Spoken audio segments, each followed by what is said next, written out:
Bonjour les cinquièmes, on se retrouve pour cette nouvelle vidéo de cours enregistré pour la période du confinement. C'est cette vidéo qui permettra de terminer la séquence d'enseignement moral et civique sur les inégalités hommes-femmes aujourd'hui. Vous deviez pour aujourd'hui faire une fiche d'activité que vous deviez télécharger sur École Directe. J'espère que vous l'avez bien téléchargée, sinon vous avez dû avoir du mal à comprendre ce qu'il y avait à faire. Alors, dans une première partie, on va donc corriger cette fiche d'activité et puis ensuite, dans la seconde partie, je vous donnerai les consignes pour la rentrée, c'est-à-dire pour le lundi 26 avril. Alors, on commence avec la correction. Prenez bien le diaporama avec vous si vous pouvez et puis en même temps, corrigez les exercices au fur et à mesure de la vidéo. Alors, vous deviez dans un premier temps noter le titre de la séance 3, comment lutter contre les inégalités hommes-femmes aujourd'hui. On attaque donc une séance qui est, on va dire, qui est centrée sur le monde actuel, alors que la séance précédente était plutôt centrée sur les inégalités dans l'histoire. Alors, vous aviez plusieurs documents que vous deviez étudier avec, pour le document 1, une série de statistiques et de pourcentages qui expliquaient les inégalités hommes-femmes actuellement et dans l'histoire récente. Alors, vous deviez trouver, avec l'aide de ce document, deux informations qui vous semblaient vraiment les plus importantes par rapport à notre sujet. Alors, toutes les informations du document sont intéressantes. Moi, je vais en sélectionner que deux, histoire de ne pas faire une vidéo qui dure trop longtemps. Et si jamais vous avez choisi d'autres informations, ça ne veut pas dire qu'il faut les supprimer de votre cahier, vous pouvez très bien les garder. Alors, moi j'aimerais bien qu'on s'attarde par exemple sur les tâches domestiques quotidiennes, puisqu'on voit qu'entre 1986 et 2010, il y a des évolutions, mais aussi des choses qui restent. C'est-à-dire qu'en ce qui concerne le temps passé pour les hommes, on voit qu'il n'a quasiment pas changé, c'est-à-dire que le temps consacré aux tâches domestiques est passé de 1h10 à 1h17, 7 minutes de plus. On ne peut pas dire qu'il y a une grosse évolution. Par contre, si on regarde le temps consacré par les femmes, on passe de 4h10 en 1986 à 3h, on va dire, en 2010. Alors, ça montre qu'il y a une diminution importante, mais on constate quand même qu'entre les hommes et les femmes, il y a quand même un déséquilibre assez net, c'est-à-dire que les femmes passent plus de temps en moyenne sur des tâches domestiques quotidiennes par rapport aux hommes. Et ça, même si aujourd'hui on essaye de lutter de plus en plus contre les inégalités, on se rend compte que c'est quand même quelque chose qui a du mal à changer et c'est quelque chose sur lequel il faut réfléchir. Alors pourquoi on en est là ? Peut-être aussi parce qu'on est encore dans une société où les femmes font beaucoup de choses concernant les enfants, concernant aussi la tenue de la maison, et qu'aujourd'hui c'est quelque chose qui a encore du mal à être plus équilibré. Donc c'est une question de réflexion à avoir, de voir qu'il y a quand même encore un déséquilibre entre les hommes et les femmes. Alors comment expliquer que les femmes passent 1 heure de moins sur ces tâches alors que ce n'a pas été réparti sur les tâches des hommes? Peut-être tout simplement à cause des changements de comportement de la société et puis aussi peut-être l'évolution des technologies, des techniques qui permettent de gagner du temps sur certaines tâches. Alors, l'autre information que je voulais qu'on regarde ensemble, c'était peut-être aussi la question de l'écart du revenu entre les hommes et les femmes qui, depuis 1989, si on constate l'évolution, n'est pas véritablement limitée, ou en tout cas n'est pas réduite. C'est-à-dire qu'on a toujours des inégalités salariales qui restent importantes, et ça c'est vraiment un problème aujourd'hui de pouvoir constater que les femmes gagnent en moyenne moins que les hommes. C'est donc une injustice, c'est donc une situation qu'il faut essayer de corriger. Donc c'est quelque chose qu'il faut continuer à avoir en tête. C'est pas parce que la loi, par exemple, comme on l'a vu dans la séance précédente, a corrigé un certain nombre de déséquilibres qui étaient établis par l'État et puis par la société. Si aujourd'hui c'est plus le cas, il reste encore des choses qui concrètement montrent qu'il y a encore des choses à améliorer. Donc voilà les deux informations que je voulais qu'on note ensemble. Alors, on passe maintenant au document 2. Alors, vous aviez du coup un document avec une activité, cette fois-ci, concernant les violences faites aux femmes. Que s'est-il vraiment passé pendant le confinement? Alors, cette activité concerne le premier confinement qui s'est déroulé l'année dernière et qui était assez intéressante compte tenu, on va dire, de la lutte contre, par exemple, les violences faites aux femmes, parce qu'on a constaté que pendant ce confinement, on a eu une recrudescence des violences dans les familles à cause justement de l'enfermement et de la proximité qui était donc un peu plus importante que d'habitude. Et donc vous aviez pour commencer un document qui était un extrait d'article que j'avais trouvé sur France Inter, qui montrait justement deux associations qui expliquaient un petit peu le phénomène. Alors, avec ce document 1, vous aviez une question, pourquoi le confinement augmente-t-il les violences faites aux femmes? Alors, si vous aviez bien lu, c'était pas très compliqué, on constatait tout simplement que c'est l'impossibilité d'avoir la séparation régulièrement dans la journée ou dans la semaine qui favorise des conflits plus durs, des conflits plus répétés, parce que derrière, on a des personnes qui se retrouvent ensemble dans un espace clos, avec en plus eh bien, tout le stress et tout, on va dire, tout l'environnement qui est un peu anxiogène, qui est lié à la situation sanitaire, qui va provoquer plus de tensions, plus de conflits et fatalement plus de violence malheureusement. Et on a eu beaucoup de reportages qui ont été montrés à la télévision par exemple sur des opérations de policiers qui allaient dans des familles parce que justement il y avait des recrudescences de violence. On a eu des campagnes publicitaires aussi qui ont été mises en place à la télévision qui montraient qu'il fallait à un moment donné être vigilant concernant bien, son voisinage, concernant sa famille, être un peu plus à l'écoute puisque derrière eh bien, on avait quand même des situations assez dramatiques qui se matérialisait finalement pendant cette période du confinement. Alors, on continue cette fois-ci du coup avec l'exercice 1. Vous deviez aussi cliquer sur un des liens qui était, donc il fallait être sur le PowerPoint pour cela, qui était indiqué dans l'article. C'était le CIDFF. Donc si vous alliez cliquer sur ce lien, vous alliez tomber sur une page internet qui vous donnait finalement une page générale sur cette association. Et vous deviez, à l'aide de ce document, à l'aide finalement de cette page internet, trouver le CIDFF finalement de la Haute-Saône. Donc pour cela, vous deviez aller sur le site et aller tout simplement sur la carte qui était ici, trouver votre CIDFF.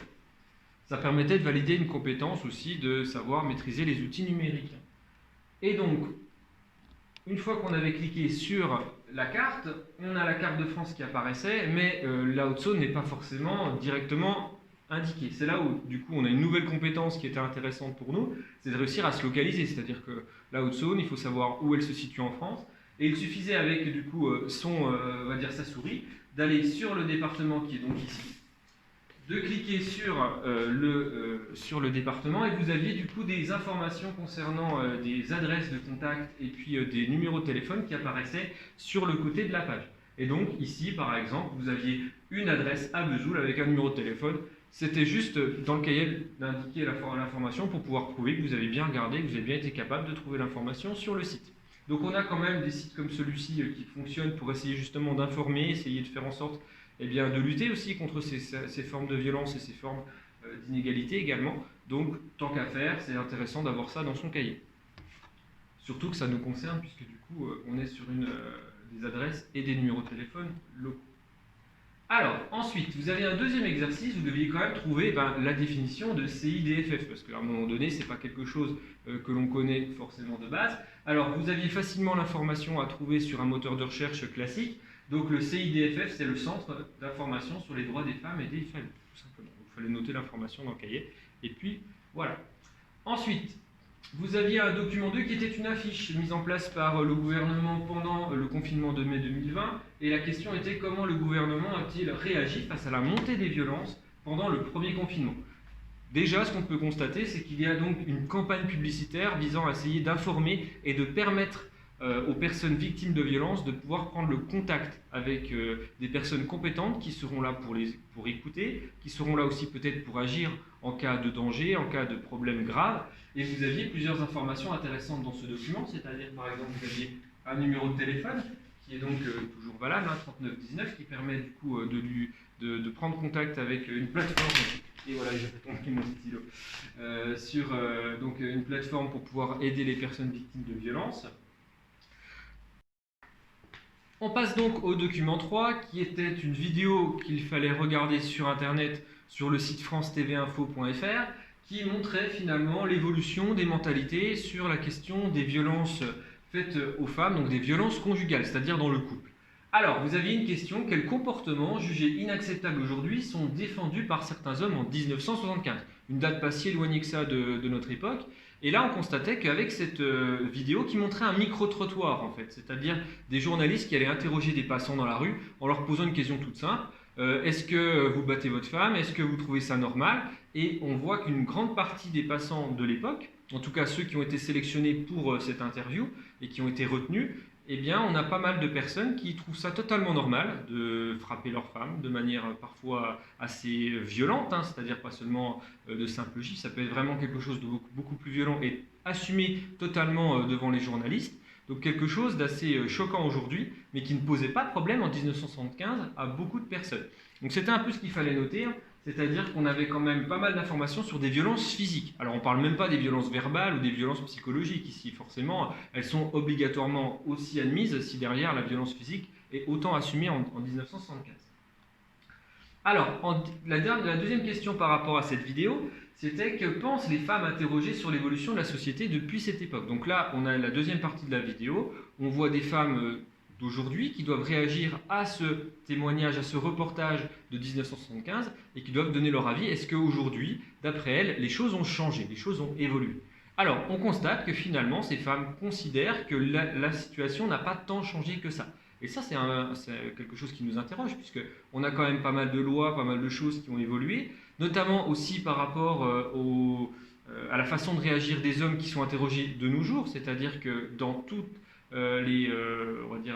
dans toutes les interviews qui sont données sur des personnes qui parlent donc à notre époque, on n'a plus du tout les mêmes discours qu'en 1975, c'est-à-dire que les violences sont bannies, sont fortement réprimées, ou du moins contestées, voire critiquées.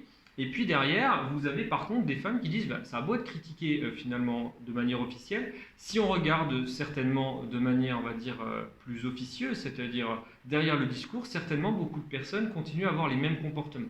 Et ça, c'est quand même quelque chose qu'il faut reprendre et qu'il faut garder à l'esprit, c'est que si derrière, on va dire que notre société a complètement admis qu'il ne fallait pas avoir ce genre de comportement, que c'était quelque chose de complètement scandaleux et inadmissible, eh bien, on a encore des femmes qui considèrent qu'il y a de l'insécurité, qu'il y a du danger avec certains hommes qui continueraient à avoir ce genre de comportement, mais qui ne l'assumeraient plus derrière aussi publiquement. Donc on a une évolution, on va dire, de l'image des violences faites aux femmes qui est plutôt positive, c'est-à-dire qu'aujourd'hui c'est admis que c'est quelque chose d'inadmissible. Par contre, on constate encore qu'il y a certainement des violences qui continuent à être assez nombreuses, ou du moins suffisamment importantes, pour que derrière, une majorité de femmes d'aujourd'hui considèrent que beaucoup d'hommes ne sont tout simplement pas encore arrivés au stade de ne plus faire ce genre de comportement, de ne plus avoir ce genre de comportement. Alors, une trace écrite pour terminer la séquence. Donc on vient de voir quand même des choses qui ont changé, des choses qui sont toujours d'actualité, des choses qui devraient encore amener à évoluer. Donc avec tout ça, eh bien, je vous propose une petite trace écrite qui termine un peu notre séquence. Donc vous écrivez tout simplement dans le cahier eh bien, cette trace écrite en respectant le code couleur habituel. Et puis on va dire que cette séquence, elle est close, c'est-à-dire qu'on a vu pas mal de choses. C'est déjà important par rapport à une classe de 5e, pas besoin d'aller peut-être plus loin. Donc une fois que vous avez terminé ça, eh bien, on va cette fois-ci regarder ce qu'il y aura à faire à la rentrée.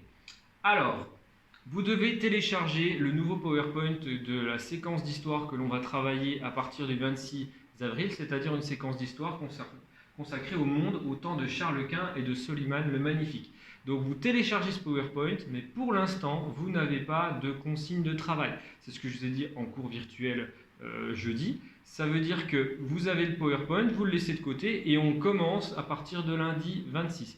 C'est-à-dire que pendant les vacances, vous aurez un autre mail qui cette fois-ci vous donnera un travail optionnel et qui n'aura donc rien à voir avec ces séquences que je viens de vous présenter. Donc cette séquence-là, on regarde ça à la rentrée. D'accord ? Et puis donc c'est la fin de cette vidéo et donc je vous souhaite de bonnes vacances. À bientôt.